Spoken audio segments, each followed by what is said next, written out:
semblerait que Olympio était un artisan de la réunification du Togo allemand et le Togo français, que les Français ont voulu annexer au Dahomey à l'époque. Aujourd'hui, on a une portion du Togo qui se trouve entre une petite portion au Bénin d'aujourd'hui et une grande portion, le tiers même, et Togo britannique qui est. Est-ce que c'est vrai que il était un militant de la réunification? Bien sûr, Olympio. Et l'autre question aussi, est-ce que quelle est la limite du Togo finalement au niveau enfin de l'est entre le Bénin? Est-ce que c'est Gila Kondi, est-ce que c'est Sanvi Kondi ou bien c'est Grand Popo?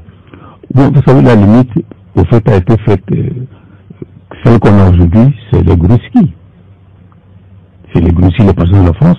Et quand vous parlez de la réflexion Togo, c'est pas seulement de là-bas, mais du côté du Togo britannique.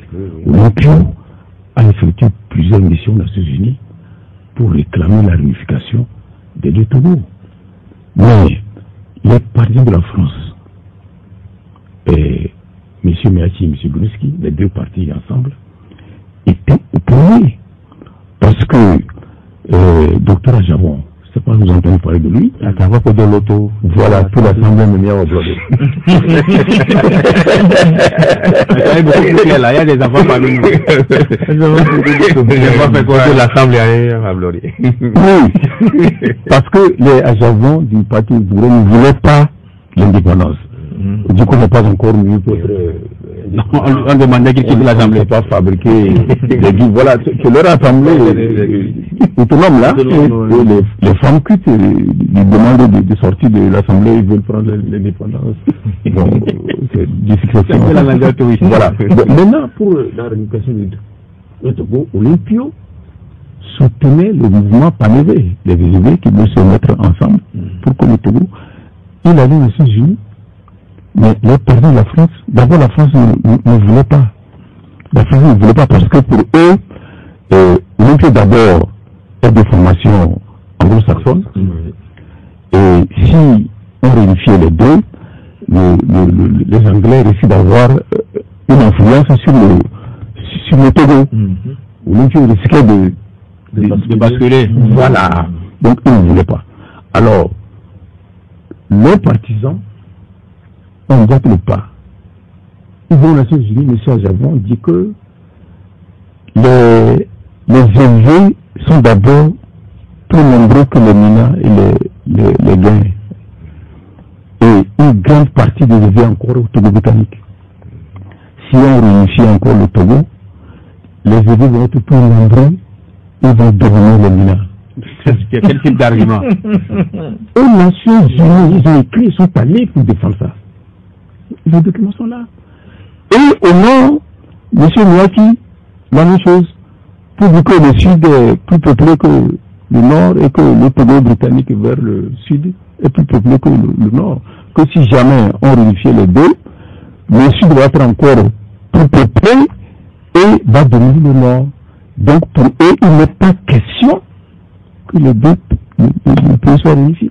Mais la question de l'autre côté du Bénin, à côté ici, bon, on a vu, ici, Vanessa a été enterré au Togo quand il était assassiné, c'était bien ça?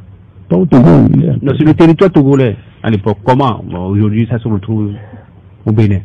Oui, mais parce que, vous voyez, c'est une entente entre les Togolais, les Allemands et les Français.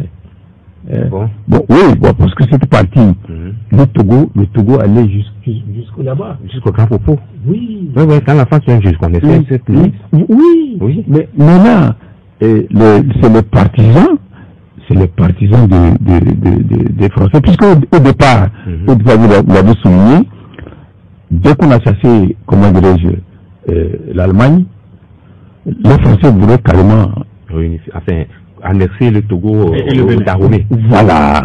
Et on a fait même une administration commune. Voilà. Mais les Togolais se sont catégoriquement opposés.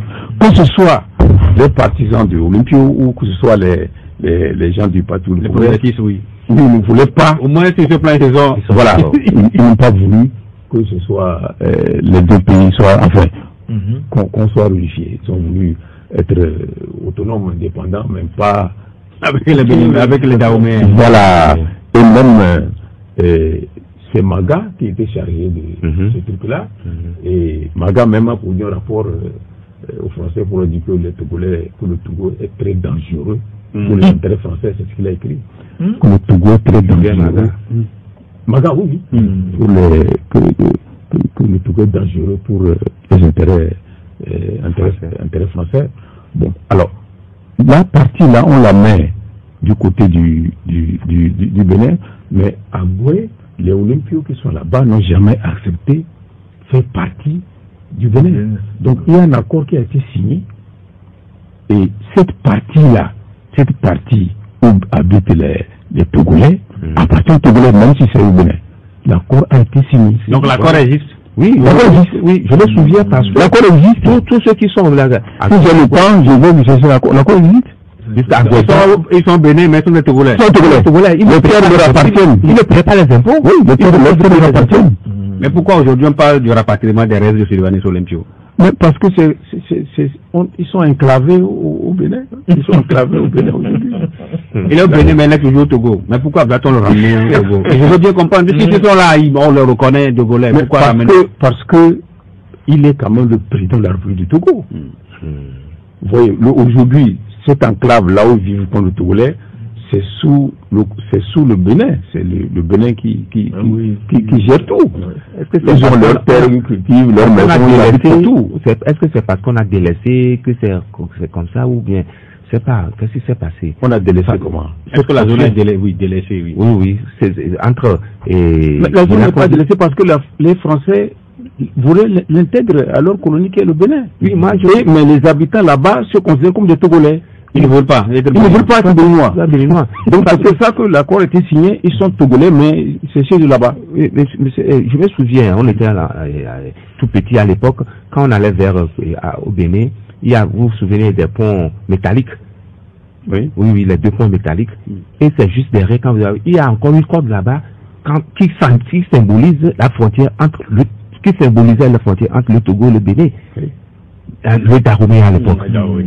Mais pourquoi, comment ça s'est passé? Écoutez, le Togo et le Dahomey, on est des colonies, c'est les puissants impérialistes qui décident de nos destins.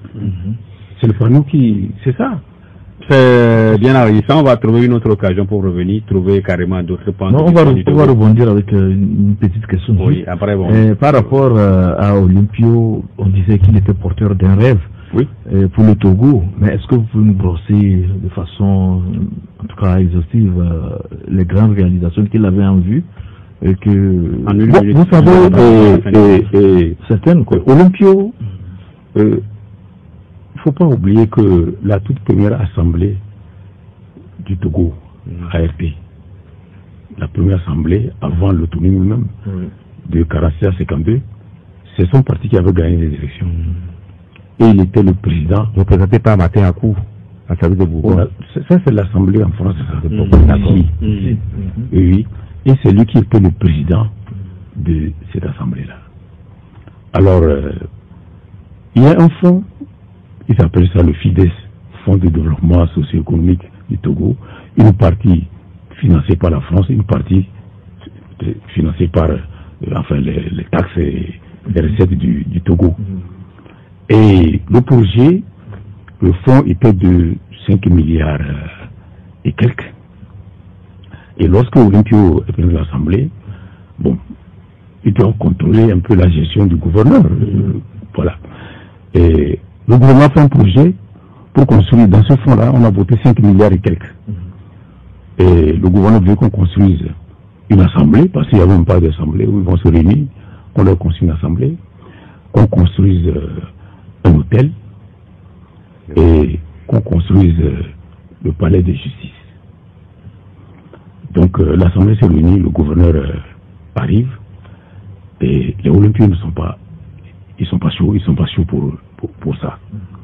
Et le gouverneur il n'avait pas la parole, c'est Olympien qui est le président et il a pris la parole. Alors le président Olympien a dit de se taire, il n'a pas la parole. Il s'est fâché et il a quitté la réunion.